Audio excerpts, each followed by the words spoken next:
nowadays, continuing on, nowadays it is different.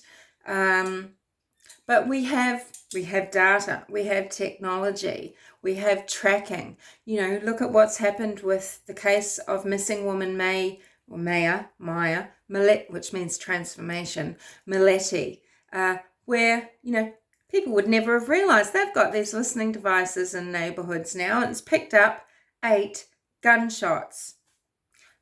Now, legally, they can't prove that it's coming from the home, but surely this is a good circumstantial case. This is one circumstantial case where someone should have been arrested by now, right? You've got Larry Milletti, you've got him and the weird things he's done all the way up to Maya going missing, things that are similar to what Darren Routier did. You've got the missing duvet cover, so the doona cover, the bedspread. You've got the hole in the door, where he's shot out the door handle with something so he can get in to the bedroom. Do you think?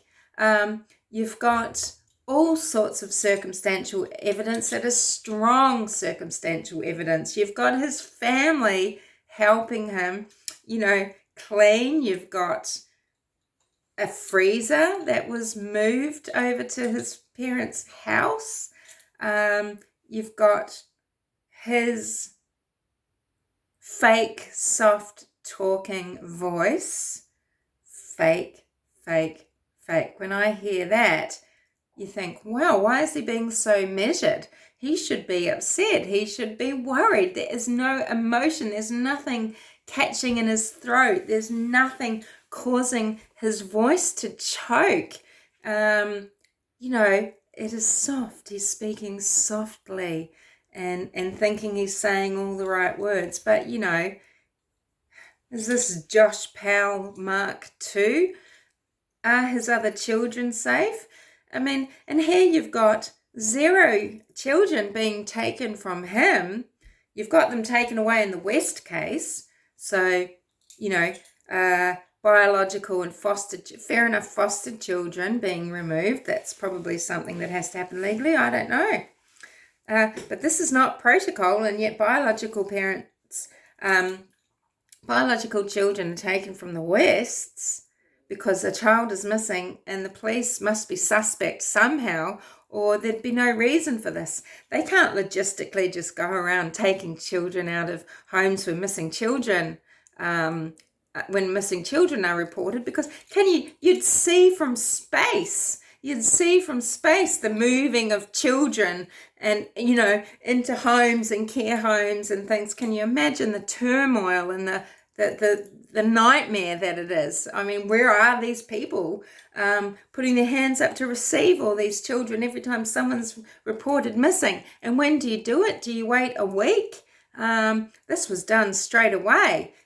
You can't just take everyone's children away straight away if they report one child missing. They're often found the next day or within a certain amount of time. And if they're not, then there's trouble. But, so you've got a lot of circumstances that say that Larry is dangerous, but he has his children. Apparently, from what we know, the Wests aren't dangerous, and it could have been an abductor that's been hiding in a little shed and come from the junkie house over the fence. And, depending on what you believe, right? But, that those children were taken away. You want to know, what is it that the cops saw when they went to Cal City and they went inside that house? What is it that they heard when they interviewed these people? Those parents were scared, but they weren't saying effectively, in my mind, I'm talking about Orrin and Orson West here, the little boys that were first fostered out when they were sincere and classic, and then adopted by Trezell and Jacqueline. They used to all live in Bakersfield. The family moved to Cal City, and in December last year, these 2 children, just the 2 boys that are biologically brothers, adopted into the same family, they just disappeared in a puff of smoke one evening. Some say abducted through the fence. there is no evidence to show this, but people will say that there is. People are accusing all sorts, all sides of the family of trafficking, of just abduction, hiding, murdering, whatever. There's children, right? But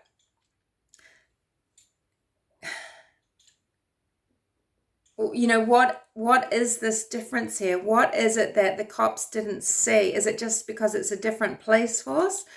What is it that they saw at the Wests or didn't see, and they saw or didn't see with Larry Milletti? Why is this different? So is it just,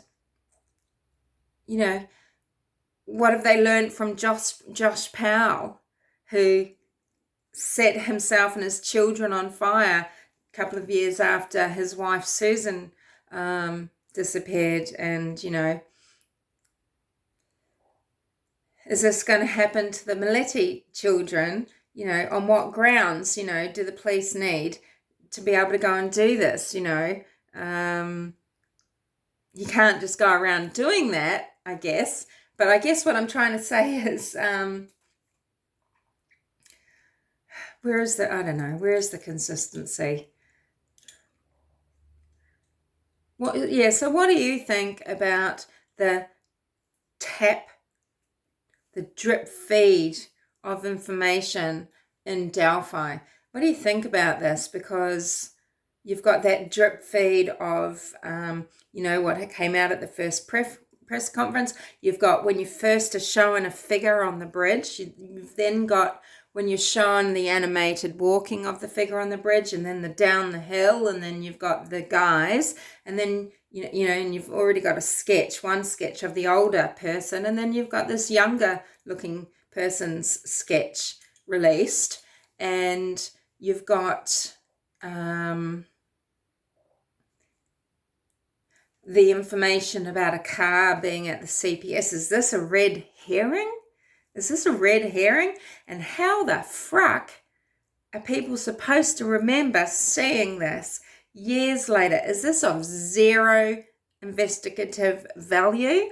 What is of value in the Delphi case here? Could someone where is this definitive, list of value? Because how is that value to release that later, to change the sketch, to talk about a vehicle at the abandoned CPS building? Is that CPS, Child Protective Services? Oh, the fucking irony, okay? Irony runs through everything, doesn't it? Oh, the irony. We need to remember people have been checked and not investigated and not cleared. Nobody is cleared. There are many rumours around who knows who it is. If I'm going to believe anyone knows who it is, besides someone that is sort of in maybe a household position with the perpetrator, or maybe in a position of being a confidant. See, Doug Carter, again, he was so confident that this person hadn't been able to keep it in, this bridge troll, that he's told someone something. If I'm going to believe anyone sort of knows something other than being the person close to the perpetrator, I believe it might be Ron Logan.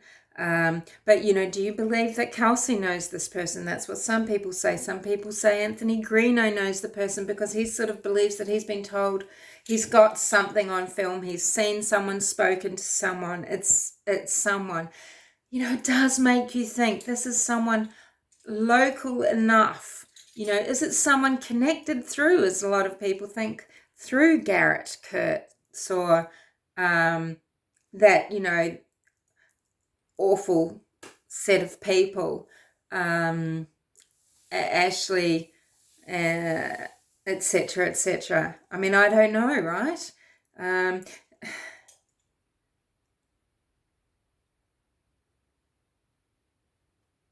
Is there some sort of catfishing involved? Was it purely opportunistic? Had this person committed this crime, a similar crime already? And And do the signatures match somehow, or is it that the signatures don't match? When you use terminology like signatures, are lay people supposed to assume that this is a serial killer and that's what it means because that's how it becomes a signature? Sorry about the noise again. Yeah, I mean, what are we supposed to think?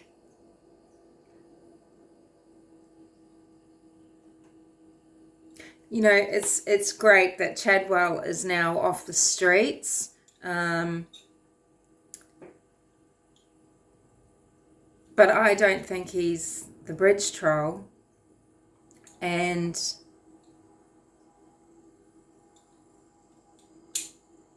you know, how long can the bridge troll go? How long can this abomination last before he needs to act something out again? Before he needs to release the fury? Before he needs to... Before his pain and anger and his desires don't overwhelm him. You know, how long do you think he's going to be able to control it? If this happens again, is anyone to blame besides this bridge troll? I mean, I've talked already about if you are a person that knows anything at all, you need to come forward, because silence now is complicity. It's likely that more people are going to die if you don't talk. We know for a fact serial killers, these heinous people that commit, say, rapes, etc., or people that are child abusers, they have long careers in their field, so to speak. They don't just, it's so rare that, you know, well, I mean, a serial killer by definition, but, you know, they might have periods of dormancy, but really, I mean, they have long careers. They just kill, and rapists rape and rape and rape, and they perfect their MO, they perfect how they choose their victims. You know, do you think Abby and Libby were chosen? I mean, what an appealing set of children. What an appealing set of victims, right, for someone. Lucky days if he just, you know, lucked upon them. It was a pretty good guess that he was going to be able to find someone on the trails that day. Now, again, I don't know what McCain has to do with anything. Did he misdirect Derek, as people say, by sending him down away from the bridge, down one of the trails? Is it a lie when he says he saw an arguing couple? Did he think he saw an arguing couple, but was it actually he saw one of the girls and the bridge troll? Was he looking across under the bridge and across to the other side? Did he just see people somehow through the trees? They were a bit sparse at the time. Did he see what he assumed was an arguing couple? Did he only see two people because one of them had already run off to try and go and get away and get help, perhaps? Or did he make that up? Or was there an arguing couple? Who the hell are these people, right? But, you know, if you think for a minute that it's unusual that McCain, you know, any McCain, was at the bridge, you're mistaken. You know, you say, but he was there. He was in the zone. Well, guess what? You go back and you show on a calendar, you show me that that is an anomaly. You prove that it was unusual that he was there, that it was not normal, that it was outside of his normal behaviour. Because I can guarantee he's probably there every weekend, so no matter what weekend this happened on, you'd say he was there. Maybe he would have seen something different. Then you're just going to say, well, he's scoping it, he knows it. Well, he already knows it. He doesn't have to go and scope it. He's known it for decades. Not defending him, not picking on anyone, not picking on him, anyone, what am I saying? It's just a discussion. I don't know either way about any of the McCains, what they've got to do with it, but I've already made my sarcastic video on that, about the brain fart that is some of the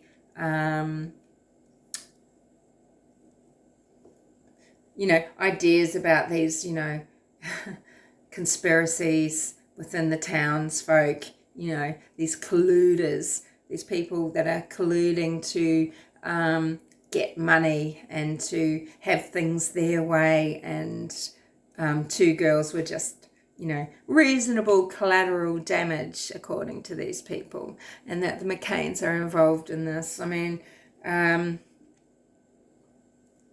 as I said, there are other ways, tried and true. I mean, sure, there's, we're not talking, well, there kind of is construction, okay, but we're not talking, organised crime in the sense of someone is in the concrete foundation or with a concrete block in the river for some sort of warning or retribution. Are they killing children, these organised criminals like this, to make a point? No, they're not killing two children.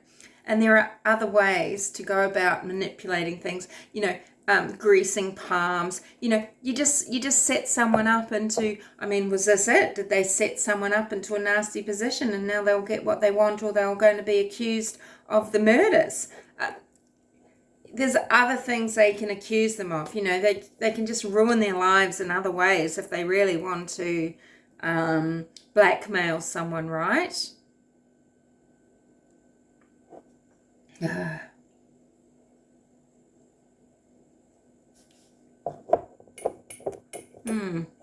Anywho, so yeah, here endeth me yelling at you.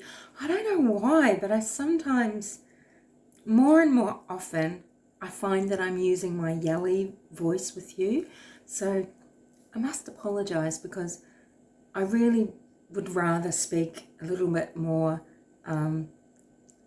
quietly,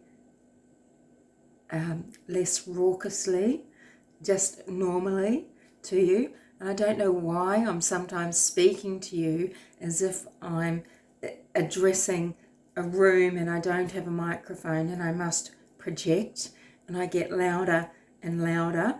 But I think it might have to do with some of the topics that I broach. I'm not allowed to talk, quote unquote, to talk about the things that I really do want to talk about. I've had my strike.